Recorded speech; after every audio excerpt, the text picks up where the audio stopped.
Bonjour à toutes et à tous. Je m'appelle Pascal Sanchot, donc je suis guide de haute montagne et j'ai passé une trentaine d'années dans le secours en montagne. Donc aujourd'hui, avec ce webinaire, je vous propose d'aborder la thématique de la sécurité en montagne et tout particulièrement 3 points. Donc le premier étant les causes qui sont liées le plus souvent à l'accident. Le deuxième, donc à la préparation de votre activité. Et à la fin, je vous parlerai de la réaction qu'on peut ou qu'on doit avoir en cas d'accident, parce que malheureusement, l'accident n'arrive pas qu'aux autres. Alors, les principales causes d'accident en montagne, elles sont de 3 ordres. Dans un premier temps, traumatiques, ensuite physiologiques, et elles sont environnementales. Donc, les principales causes de traumatologie, c'est la chute. C'est la chute globalement qu'on rencontre en moyenne montagne, pas obligatoirement liée à des erreurs techniques, puisque la grosse majorité des personnes pratiquent la randonnée en moyenne montagne. Donc c'est de la traumatologie, nous on appelle ça de la bobologie. Ça sera des entorses de la cheville, ça sera une fracture de la jambe. Ce ne sont pas obligatoirement des choses très très graves, mais qui sont handicapantes quand ça se passe à 3500 mètres. Au niveau physiologique, suivant les massifs, on va rencontrer des mauvaises adaptations à l'altitude. Donc ça, c'est quand même relativement fréquent. On appelle ça mal des montagnes. Ensuite, on pourra aussi rencontrer tout ce qui est lié vraiment au milieu, notamment le froid. C'est quand même aussi assez fréquent. Et on se rend compte régulièrement aujourd'hui que les gens sont de moins en moins en forme et qu'on a beaucoup d'accidents cardiaques et notamment d'AVC. Ensuite, au niveau de l'environnement, ce qui est intéressant à mettre en avant, et on n'y pense pas obligatoirement, c'est toute la cohabitation avec les espèces animales qu'on va rencontrer. Je parle par exemple des vaches, ça fait sourire, mais malgré tout, il y a plusieurs personnes qui se font encorner chaque été.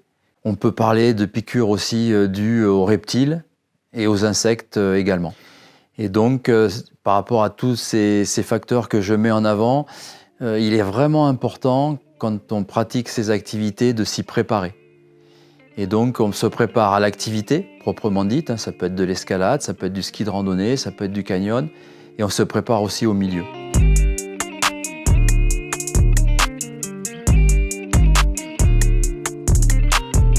Alors oui, donc il faut se préparer pour ces journées et ces activités. Donc, on va parler de se former, on va parler de s'informer, on va parler d'utiliser du matériel adapté et entretenu. On va parler aussi de ne jamais partir seul et on va parler de rester localisable. Donc la formation, c'est vrai qu'il est vraiment important de se préparer en ayant une formation de base qui va vous permettre d'aborder les difficultés sereinement.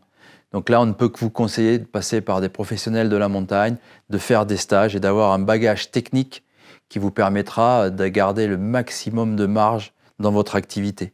C'est très important.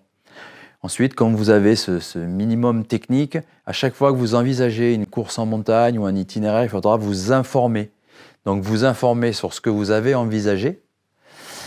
Donc c'est l'itinéraire, la technicité, bon ça on peut le retrouver dans les livres. Et ensuite vous informer beaucoup sur les conditions. Parce que ce que vous avez prévu il y a 3 semaines n'est pas obligatoirement faisable le jour J. Donc là vous avez des bureaux des guides, en station vous avez des pisteurs secouristes qui pourront vous donner les conditions. Vous avez prévu un couloir de neige, est-ce que la météo est suffisamment adaptée? Est-ce qu'il fait froid? S'il ne fait pas froid, il faut absolument changer de projet. Vous avez donc envie de faire un canyon, il est important, même si vous avez décidé de faire tel canyon, de connaître le niveau de l'eau. Voilà, à chaque fois, il faudra réajuster votre projet avec les conditions du moment. C'est vraiment très très important. Ensuite, le matériel. Le matériel, c'est vraiment important d'avoir un matériel adapté.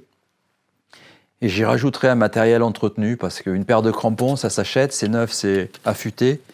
Mais ensuite, il faut vraiment l'entretenir, sinon on peut avoir des problèmes et encourir de nombreux risques si on a des crampons qui ne sont pas affûtés, par exemple. J'aurais tendance aussi à vous conseiller de ne pas partir seul. Pourquoi? Pas par philosophie, mais on se rend compte que quand on est seul, les ressources pour donner une alerte, pour réagir sont quand même limitées.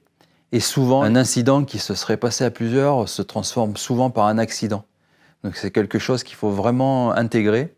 Et dans un dernier point, je pense qu'il est important que vous préveniez à chaque fois de l'itinéraire que vous allez envisager, l'heure à laquelle vous allez Vous allez rentrer et avoir à l'esprit qu'aujourd'hui, il faut vraiment être localisable. Donc utilisez les moyens qui permettent de l'être, c'est dans un premier temps la radio, voire le téléphone avec les bons numéros d'alerte et notamment les numéros locaux de secours qu'il est intéressant de connaître parce que ça va vous mettre en contact directement avec les gens qui vont faire l'intervention. Ensuite, bien sûr, porter les matériels adaptés comme dans le ski de randonnée ou le ski hors piste qui est le DVA, incontournable. Et sur des activités indépendamment des saisons, avoir par exemple un vêtement équipé d'un réflecteur Réco qui permettra d'être localisable si on se perd l'été, l'hiver ou au printemps.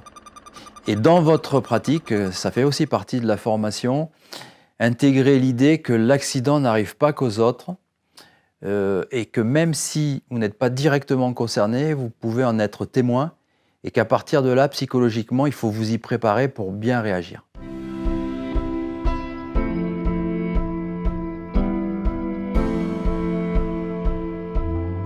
Donc en cas d'accident, si vous en êtes témoin ou victime, il va falloir appliquer déjà 3 grands principes. Donc les principes, c'est protéger, c'est alerter et c'est secourir. Protéger, ça veut dire quoi? Ça veut dire que vous êtes témoin d'un accident, il ne faudra pas vous exposer ou exposer les personnes qui sont avec vous pour aller sauver une personne. Donc il faudra toujours réfléchir aux bénéfices-risques et vous allez vous engager que si vous pouvez le faire en conditions de sécurité acceptables. Aller perdre la vie pour en sauver une autre, c'est pas possible. Alerter, c'est très important puisqu'il va falloir que vous donniez le plus rapidement possible tous les éléments qui vont permettre au sauveteur d'intervenir. C'est pour cela qu'il faudra que vous ayez en tête les numéros d'urgence. C'est pour cela qu'il faudra que vous ayez éventuellement l'utilisation d'une radio. Mais il faudra penser à donner cette alerte qui est le premier élément de la chaîne des secours. Et ensuite, secourir, ça veut dire intervenir. Ça veut dire prodiguer les premiers gestes de secours. Donc là, on ne peut que vous conseiller d'avoir une formation de base parce que ça ne s'apprend pas à distance. Il va falloir pratiquer. Et donc, je peux que vous conseiller d'avoir une formation aux premiers gestes de secours. Voilà.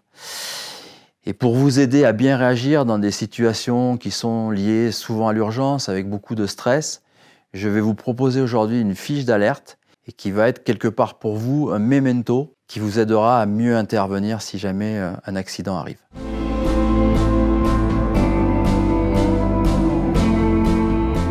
Alors cette fiche d'alerte qui est pour vous un memento est divisée en 4 grandes parties. Donc l'heure de l'accident, le lieu de l'accident, le bilan de la victime et la partie réservée à l'hélicoptère.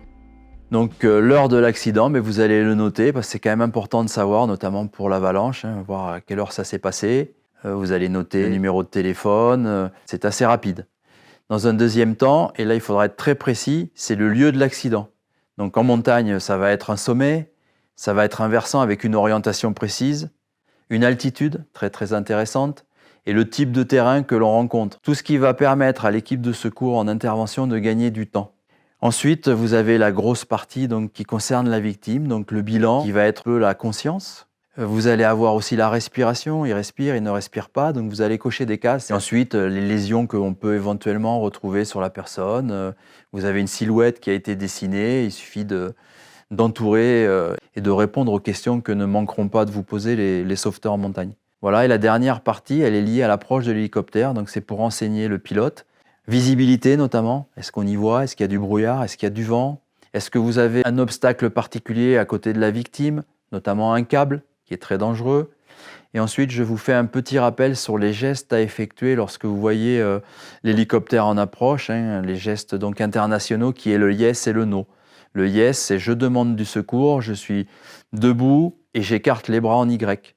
Le no, c'est l'inverse, je fais un N avec mes 2 bras à l'opposé du corps. Donc en complément de cette fiche d'alerte qui vous sera très utile, rappelez-vous les 3 grands principes qui doivent conduire en cas d'accident, c'est protéger, alerter, secourir. Nous arrivons donc à la fin de cette session, donc j'espère que vous aurez appris beaucoup de choses. En tout cas, moi j'ai pris du plaisir à vous donner ces éléments. Vous en savez un peu plus normalement sur les causes liées à l'accident, ce qui est important. Et vous serez de manière éclairée amené à mieux réagir sur une cause d'accident si vous en êtes victime ou témoin. Donc rappelez-vous quand même qu'il faut bien réagir en montagne et surtout bien organiser ses sorties.